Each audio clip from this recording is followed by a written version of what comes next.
Huli for today's videos mga katamba. Ayan yung huli natin ngayon mga katamba. Nasa 15 kilos lang yan mga katamba.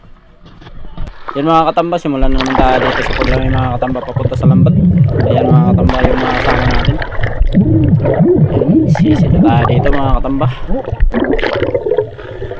Ayan, sumisi tayo dito mga katamba. Nahuli natin dito ay isda lang. Ayan, walang pusit mga katamba, pero libre na ulam mga katamba. Ayan po yung nahuli natin na isda. Ayan, solid ang tawag nila dyan mga katamba. Ayun, luto na yung ulam natin mga katamba. Kainan na dito mga katamba.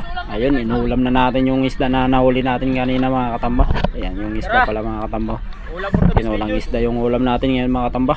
Panalo, panalo na naman sa sabaw.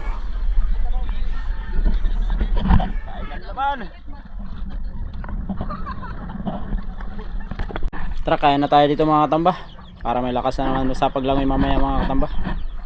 Ayan, simulan na tayo dito sa pagkain mga katamba para pang recover sa ano, kasi sigurado pagkatapos na mamaya mga katamba langoy ulit tayo para ano, manghuli ng pusit.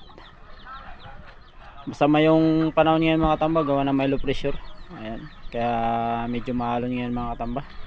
Yan pala yung kasama natin mga katamba, nagahay pala sa mga ano natin dyan.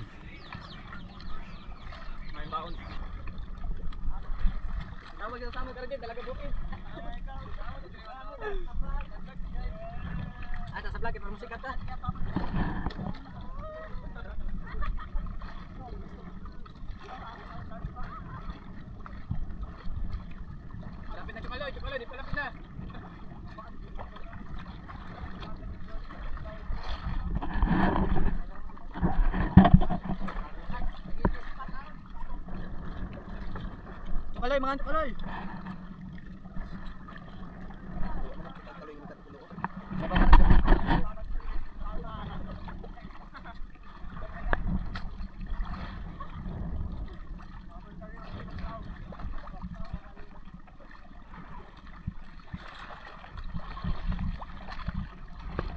Nagtig lagi si Robin ay, chokalay dito.